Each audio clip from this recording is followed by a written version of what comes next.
Welcome back to another episode of the Clutch or Kick podcast. I'm your host, Alonzo Romo. Today we'll be talking about Cyberpunk 2077, getting some new DLC content on the way, MLB The Show 22, getting some huge updates, Valorant's new agent on the way, Fade, and more about Overwatch 2 leaks. Let's get right into it.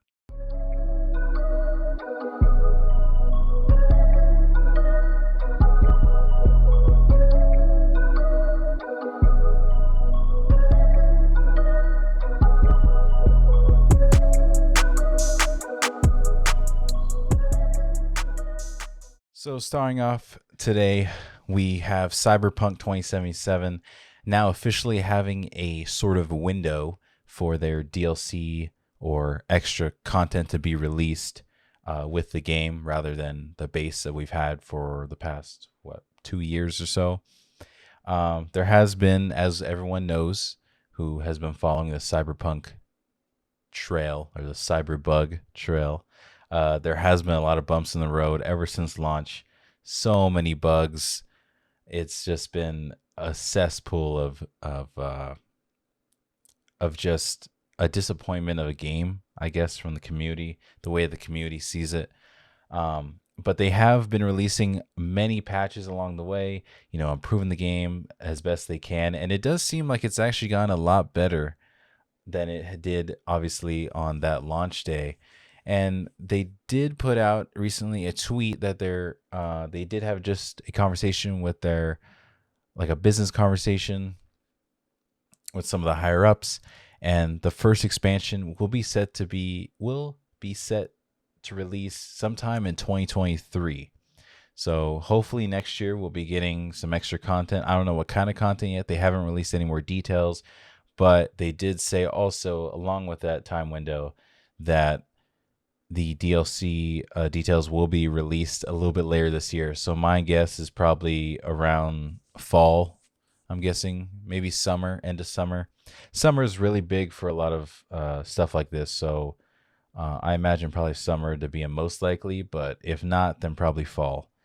Or maybe the holiday season, who knows? But yeah, that's for Cyberpunk 2077. I'm pretty excited for the new DLC. The game to me was okay. I mean, it did have obviously a lot of bugs that were kind of frustrating. I mean, it made the game kind of funny, but at the same time, some of the stuff or the bugs within were kind of like game breaking. So it's like, what the fuck? But I'm definitely looking forward to what they have in store for DLC and what type of content we could be seeing coming up. But yeah. MLB The Show 22 had a few updates this past week. On April 19th, they did release the Nike Houston City Connect jersey program. In that program, you have the ability to obtain the 87 Michael Brantley, which honestly isn't that good of a card, considering obviously there's better overalls to get and just better cards overall hitting wise. But yeah, you get the jersey to put on your Diamond Dynasty team if you feel like. You get the 87 Michael Brantley. Has hitting. I believe it's a veteran card as well. But you do these to get him to obtain these or challenges. There are moments, and then just like the last C Connect program, there's moments. I believe there's 2 exchanges, and the parallel XP of I think it's just Astro players. I think if you just have Astros and the Michael Brantley card, if you get it, you can use it in your team. And parallel XP that way as well. The BR program 2 has come out, the next BR program. This one does include the hidden legend that they did announce as 92 overall third baseman Ron Santo. I looked at the hitting stats on that. They do look pretty solid. Definitely would be a pickup if you don't have a third baseman, or should be a pickup if you don't have a third baseman right now. Some others to note, or that they did add after getting rid of 2, are the 92 overall Orel Hershiser, the starting pitcher. He was pretty good last year. This year, obviously, this is a 92 card. Last year, he had, what was it? Was it a 97? I forget what it was, but it was towards kind of like the end of the cycle year of the game. And also 92 overall first baseman Jason Giambi. The stats on the Orel is actually like the pitching stats are actually not that bad, and he has a pretty good mix of pitches. Jason Giambi has pretty good hitting. It's not gonna be out of the park hitting, but I mean it's pretty good, I'd say. Um, but he also does not have a secondary position. So if you're looking for him to play a third, if you don't have a third baseman, just go for the Ron Santo because he does not have a secondary. He only plays at first. Also, along with April 19th, they did add the headliner set 6 pack. Uh, this includes the 92 overall Vita Blue. Vita Blue is a pretty good pitcher, especially last year with his diamond card. He was pretty annoying to face, and he is pretty good to go against people because a lot of people don't like the old style windups and stuff. So yeah, this past Wednesday, the Moonshot event has been added to the events. This Moonshot event includes where you can only play with common pitchers versus any batters. So basically, stack up a diamond team against common pitchers, and you can earn the 90 overall Tim Salmon, which honestly, I love Tim Salmon's swing. For being a righty, I usually favor lefties in the game, but for being a righty, I do love his swing, especially last year. His was his MVP card? I think it was did he have it? It was either MVP or Gold Glove. I forget what it was. But yeah, that card is pretty good. You can obviously earn it through this event, and the event is only being held at Coors Field. So obviously, literally home runs all day, all game. So that should be pretty fun. Definitely looking at grinding into that. And then Thursday, they did come out with the Cover Athlete program. So the Cover Athletes, for those who are not familiar with them, they are basically the fire freaking cards in the game right now. I mean, they're only 88s, but the hitting on them is actually really good. They basically have all of the Cover Athletes to ever exist and put them in a collection, all from like 06, I believe, till now. They are pretty cool cards. Before this, you can only buy them, but now you do get a choice pack. It only allows you to get one Cover Athlete, but I mean that's better than nothing, I guess. Which this does mean, with this choice pack coming, it does mean the prices will drop for the Cover Athletes. So if you do want to buy more, I can guarantee you they will be cheaper in the coming days and week or so. Actually, probably a couple weeks. But yeah, and also they added the more tops now moments, the week 2 moments, and yeah, so you can work towards that as well for the month of April, and go towards that Dawson, which you probably won't be able to get until the end of the month because obviously they only give moments now by week. But yeah, so there's your news for MLB The Show 22. Valorant, the new agent has officially been so-called teased, I guess, by Riot. They teased the reveal. The name will be Fade. It is a girl. From what I heard, I believe she's an initiator. I haven't really looked too close in the abilities that leaked, so I don't really have any explanation on those. But the full reveal will be on April 24th at the upcoming Master Grand Final. So make sure you guys tune into that on April 24th. When is that? Was that Sunday or Saturday? Something like that. I don't know. But yeah, that's a pretty cool thing. New initiator, definitely a cool addition to the squad. I honestly think they should have did maybe a Sentinel, considering I feel like we already have a good amount of initiators, or at least initiators that already make a good impact on the game. But I mean, this could be a game changer. Who knows? We'll see. I do know Jet, I believe, too, is getting some nerfs along the way, and we'll review those, I believe, probably next week once they release the full details. Next, we have Battlefield 2042, their 4.0 release that we did discuss a few episodes back. It did just release, I believe, yesterday on Wednesday, and did obviously add quality of life changes, over 400. They discussed that is over 400 changes in the game. We did discuss, like I said in the previous episode, about the main stuff coming to the game. But there was something I didn't even know, which I don't know if they added this after the fact, but they did add voice chat in the game. When I played the game, I don't remember there not being voice chat, which because usually I just play with friends and we were in party chat. So I didn't even notice they didn't have voice chat or in-game voice chat. So that's kind of weird. But yeah, we have voice chat now in the game, and this update comes out just recently. Actually, I looked at the numbers for 2042, and it's basically an all-time low right now at 1,000. Roughly, it goes back and forth between below 1,000 to just at 1,000 concurrent players all the time. This is from about like Steam. I usually check on there, so that's pretty crazy. I don't know how it is for console, but I'm pretty sure it's around the same, if not less. That's honestly fucking sad, especially for a Battlefield game. But yeah, I don't know. We'll see where they take this. We do know, like I discussed, I think I don't know if it was last week or the week before, about EA already starting to focus on a new Battlefield, because obviously they're already learning from this. So we'll see what that comes to be and what this game comes to be. We'll see. Next we have Fortnite. Last week I did discuss about the battle for, I don't know, Sandy Shores. Sandy Shores. I don't know. I forget the name, but this week is Coney Crossroads. Same as all the previous battle locations that we've been talking about. You could donate for another battle bus, vehicle, and turrets again. But they did bring a new shotgun, not an unvaulted weapon, but a new shotgun called the Ranger. It is single shot per clip, and it has very long range. So definitely check that out. I have a feeling it's probably overpowered. I wouldn't be surprised considering it is long range. But now we do have another unvault choice. We can either unvault the Boogie Bomb or the To-Go Rift for the gold donation centers around the map as well. So that should be cool. Be definitely cool to bring back the Boogie Bomb, having some nostalgia come back. That's pretty sick. But next we have DualSense controller software.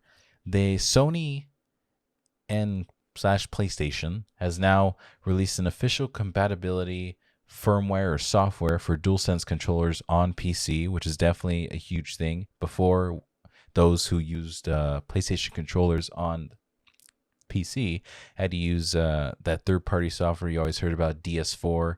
And obviously with PS5, they came out with a DS5 software where you can control the lights, and so it kind of is like a virtual box of firmware for the controller. But we don't need that anymore. Sony has finally released it, and this could be a very positive thing, as we do know that with the new PS Plus subscription service coming, that they did have PC plans on there. So this can mean bigger presence on PC, which is an amazing thing, especially considering that now they're going to have to go head to head with Xbox as well on the PC. So it's definitely going to be a cool thing. Definitely looking for more exclusivity. PlayStation games, I feel like, would be a good idea to ship towards PC, just so you can get more interaction rather than just on the PlayStation itself. But that's just my opinion. We'll see how that goes. That's pretty cool. Next, Overwatch 2. We got some lot of details before the release of the beta coming in a few days. Sojourn, that new character we've been talking about in the past 2 episodes, I believe. A video of her release, like gameplay and stuff. And here's some abilities that they've broken down. So she has, so like we discussed last week that it was leaked. She does have a primary railgun, and it fires rapid energy. So like rapid energy blast with primary fire. But if you use secondary fire, it has high impact shots of stored energy. So basically powerful, probably shoots slower. Yeah. And some of her like abilities rather than just her gun. We have Power Slide, gives her basically more mobility, so probably move faster, jump faster, stuff like that. And she also has Disruptor Shot. It slows and damages enemies. I'm guessing you probably load it, shoot it, and then does whatever it does to people. Her ult is called Overclock. This causes the railgun to fire powerful charged energy shots that can pierce through enemies. So that's pretty neat. Orisa and Doomfist are getting total reworks. And we knew about Doomfist a little bit, but also Orisa is going to be going into that pool as well. Doomfist, obviously we know from discussing it before that he is going to be a tank now. His health is being moved up to 450 HP. His hand cannon is getting buffed so that ammo can be faster or have a faster recovery time. So instead of whatever that timetable was before, or now that it is now in Overwatch 1. In Overwatch 2, we'll be getting about a 0.4 second delay for recovery. So that's pretty damn fast, to be honest. But we do get a slight nerf to the damage of his cannon from 6 to 5 per pellet. Isn't a huge difference, but definitely probably would be impactful considering he's going from damage to a tank. His rocket punch does recharge faster, which is great. It's going to be full after 1 second. The impact and the wall slam from this, the damage is also being reduced. So it's definitely a good balance. Obviously, we have to reduce his damage considering he's not going to be damage anymore. He's going to be tank. So you have to balance that as well. But he does seem, from a video I did watch recently, he does seem pretty powerful even with his changes. So I don't know. I'm looking forward to these changes. It's actually pretty cool. His seismic slam now launches players in a way that Winston does when he has, I think the way they described it was as the way as Winston when he has his ult and he's knocking back people. I believe it's like that. He can deal damage and slow enemies on the impact of this. So that's pretty typical. It kind of makes sense. Goes along with his kind of damage attributes before. His meteor strike, which is his ult, now slows enemies on impact, which can be used in 0.5 seconds. And the ring, I believe it's the center ring is being reduced. Like the area of it, I believe, is being reduced. You have to be a little more precise with your ults. The uppercut ability that he did previously have, that is getting removed, and it is being replaced with a ability called Power Block. So now he's going to be able to block damage and at the same time blocking damage. At the same time, he'll be buffing his rocket punch in the meantime. So basically, I think he'll do more damage. Plus, I believe it goes farther as well. So that's definitely a cool change. So yeah, that's Doomfist. Moving on to Orisa. Her augment and fusion driver, which is her weapon, now launches projectiles that shrink the more it's used, and she won't have an ammo restock at all anymore. Now it's basically, if you keep holding it down, it has the ability to overheat, which a bar is shown on the side. I did see a video on that, that a bar is shown on the side that'll show you if it's close to overheating or not. And then her fortify ability is still in the game, but now it boosts her to 125 health, and it makes the fusion driver overheat or prevent it from overheating faster. I believe that's the way I understood it, was that it makes her gun doesn't overheat as often. But yeah, so definitely cool to see that back. She is losing though a couple abilities. So she is losing her barrier or her shield, her halt, and the supercharger ult. It is being replaced with an energy javelin. So this javelin, like a spear, Orisa can throw it at enemies, and it basically damages them. And then I think, does it knock them back? I can't remember. I believe, I want to say it knocks them back a little bit, but it does damage them. It does actually a pretty well amount of damage. Amount of damage to them. And then I believe there's a spin to it as well, that it increases her movement speed, and it also shoots freaking people back as you're constantly pushing them back with it. So I think that's pretty cool. And it also destroys incoming projectiles, which is pretty cool. So it's almost like she has a block now, kind of the similar way that that Sigma does, which it seems like block is a very common ability now. Her new ult now is called the Terra Surge, and Blizzard quoted this as sweep in enemies and anchor down.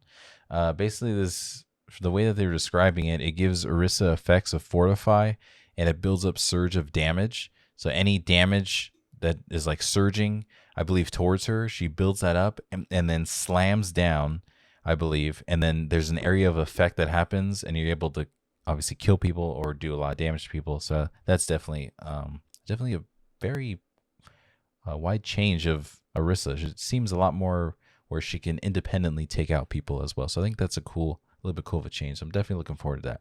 Reminder for you guys, remember the PvP beta is coming out April 26th. Make sure you guys go sign up on Blizzard. And yeah, I'm definitely very looking forward to going towards this. Obviously, we know that there will be more changes coming to more. I was about to say legends or operators, to freaking characters. I guess I don't know. I can't think of the name. To characters. So there is probably more out there as of recent. We just haven't really got much more details. We'll probably get more as we get closer to the release date of the beta. So yeah, definitely looking towards that. Next, we have League of Legends. Damn, I feel like I haven't talked about League of Legends in a while, just even before this podcast. Their new character has been leaked. Their name from the leaker is called Belveth. That's kind of a weird name. It has like a apostrophe in the middle of Bell and Veth. I don't know why they had to do that. Or from the looks of it, or leaked images, it kind of looks like it's like a manatee looking like form, and it has like a void or like purple like underbelly to it, or him, or whatever. But it, for some reason, it has a head, like a head human, like a human head, like on top of it or something. It looks weird. It looks like something that a child could make in like a Play-Doh box or something. I don't know. It looks weird, but that's like its normal form, I guess. And then when it ults, or when this Belveth ults, it turns into like a more beastly creature, and then it gets accents of gold on its body and on its like tail, I guess, and wings. And then the human head turns into still a human head, but it gets like a gold like headpiece and stuff. So I don't know. There wasn't really too much specific details on this. The leaker kind of just gave like kind of vague stuff. But yeah, definitely looking towards that in the future. I've been wanting to actually get back in the league. I haven't played in a while. It's been a while since I played it. I don't know. Maybe it's time to get back into it with this new character. It kind of sounds interesting. But moving on. Lastly, we have Warzone getting, God knows why, Godzilla and a King Kong event. That will be coming after Season 3. This is going to be obviously a huge event, considering that Season 3 is on its way in, like a week or so. And it's going to be called Operation Monarch. And obviously, like I said, this event's going to be set to come after Season 3, which Season 3 does come out, I believe it's April 27th.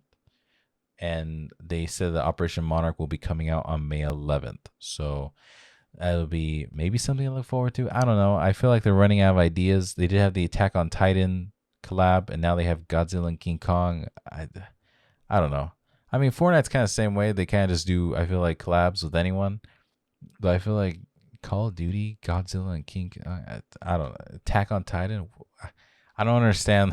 I don't understand the correlation there. Yeah, guys. Just some few end notes. Upcoming next week, I believe I'll bring more towards the Valorant Agent. We'll talk a little more. See, hopefully we get more new details on this league character and stuff like that. And I'll definitely make sure to bring a review of the Overwatch 2 beta. So that would be cool. But hey, guys, make sure you guys share your thoughts on me if you'd like. Socials will be down descripted below, and let me know. I hope you guys are, I don't know if you guys are enjoying MLB The Show 22. If you guys play it, what do you guys think about Battlefield 2042 and its 4.0 release? Are you guys still playing Fortnite? Is it something you really care about with all these weird updates in the season, or is it kind of a fall off? And how do you feel about Overwatch 2 and the beta coming up, and just Overwatch 2 in general, and all these changes to the characters? So yeah, guys, that's it for me this week, and I'll talk to you guys next week. Peace.